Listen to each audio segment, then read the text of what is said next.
So I'd just like to welcome everybody. Anyone who's watching this video right now is probably aware that Tipperary PPN is having its 10th anniversary of being. It's the all-county community and voluntary network. So it's around information sharing, getting the community voices heard, and also training and capacity building. So we have a big remit in a big county. We have a big number of community groups. And to be honest, if it wasn't for the community groups, we wouldn't exist. This is also replicated in 30 other PPNs. So there's celebration all over the country.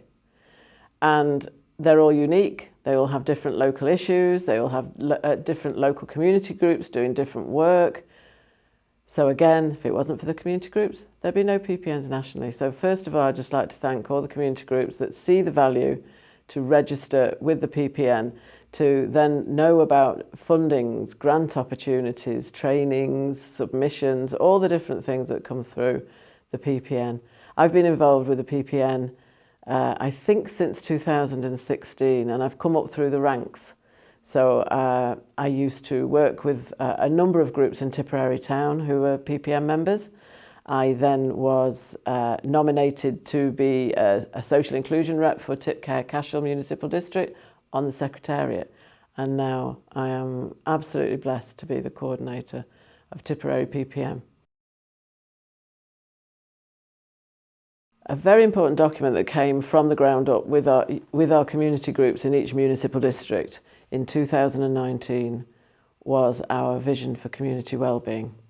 And again, each PPN in the country does them, and they've all done them differently, and they all have visions that would actually create nirvana in each county. So it's not a bad thing to be aspiring to at all.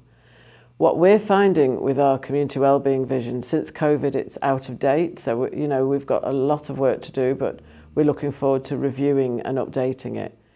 But more than that, we are fascinated to see just how it is being taken on board as a document for the community voice when it comes to county plans and county submissions and pieces of work where we really need the community voice to be heard in a way that we can all work together to create actions that will, in the end, be that vision. As most people know, the PPN structure can be viewed as a bit complex. But actually, if you work in the PPN or you're involved in the PPN at rep level, or you come to the plenaries that are all county for all community groups that are registered to come and find out more, you'll know that we have three pillars. We have environmental, social inclusion, and community and voluntary.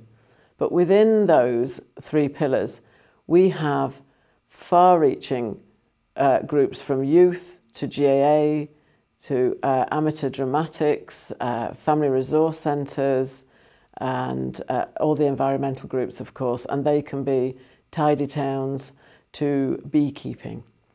It's a huge, vibrant voice that can be heard from all directions and from all opinions.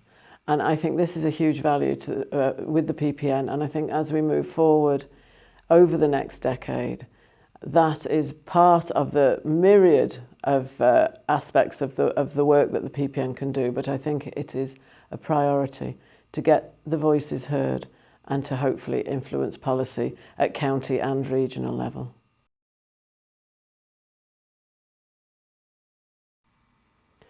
I'm honoured at this stage to be the coordinator here at Tipperary PPN, whether it's the fact that we are an independent PPN, whether it's the fact that our voice through the community groups, through the representation structure, we're 64 PPN seats on 19 different boards, so our influence and the community voice can really make a difference. I fully believe that. So over the next 10 years, I'm really hoping that we can build on all that, plus our relationships with all the other organisations that we've collaborated with or cooperated with, plus with the resources to go from strength to really get on the ground working with the community groups and ensuring that their voice is heard.